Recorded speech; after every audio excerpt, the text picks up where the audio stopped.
Ricky Raccoon here, and this is a Zoom Animal Chat.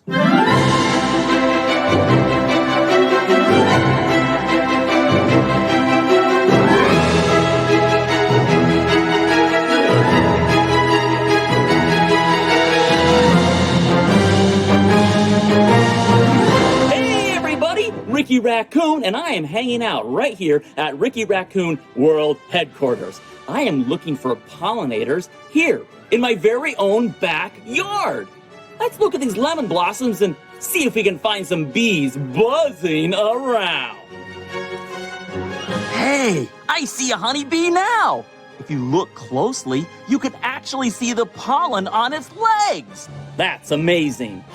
Speaking of pollinators, I think it's time to check in with my good friend, the yellow-faced bumblebee. Come on.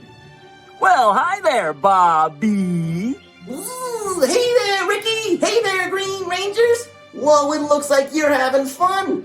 Observing nature from a safe distance is a great way to spend an afternoon at home!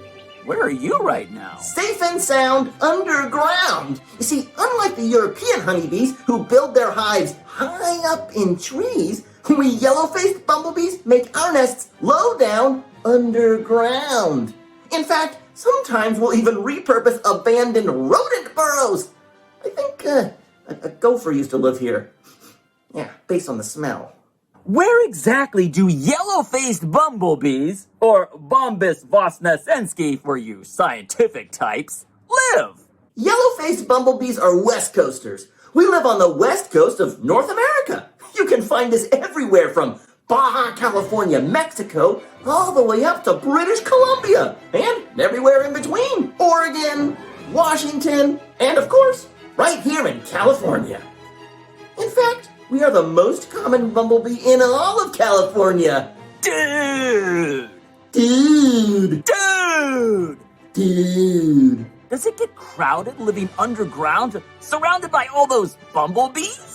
You would think, but yellow-faced bumblebees live in small colonies. Yeah, there's only 200 to 300 workers here. Oh, and one queen. 200 to 300 workers? Wow! I grew up in a den with one brother and two sisters, and we felt crowded. Get this, European honeybee hives can have as many as 60,000 to 100,000 residents. I mean, compared to that, this nest feels quite spacious. I'd take 300 roommates to 100,000 any day. What do yellow-faced bumblebees eat? We love to eat plant nectar and pollen. Oh, it is so good! In fact, one of my jobs is to help feed my colony. Yeah, including the cute little teeny tiny baby bees. By collecting pollen from plants. We call it foraging. Interesting.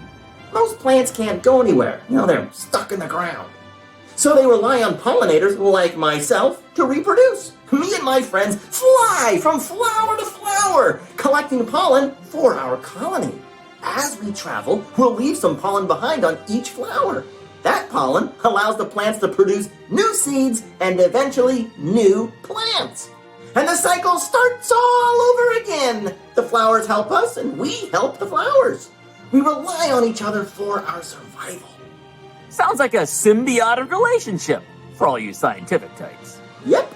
In fact, bumblebees are the only bees that are able to pollinate many plants native to the Americas, including some of your favorite foods, like cranberries, squash, peppers, potatoes, tomatoes, even blueberries.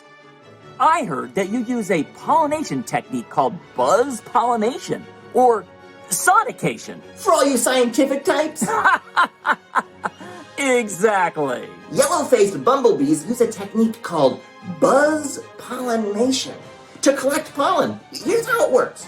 I vibrate my flight muscles in a very specific frequency, like this. That triggers flowers from certain plants to release pollen into the air. Poof! Hey, Green Rangers, let's all try this together. Okay, everyone, pretend that you have wings, all right? And And you're gonna vibrate those wings as fast as you can. Like this. Okay, keep going. Almost done. In 3, 2, 1. And look at all of that pollen. Whoa, it looks like we have a few new yellow-faced bumblebees for our colony. Well, I'd better buzz off.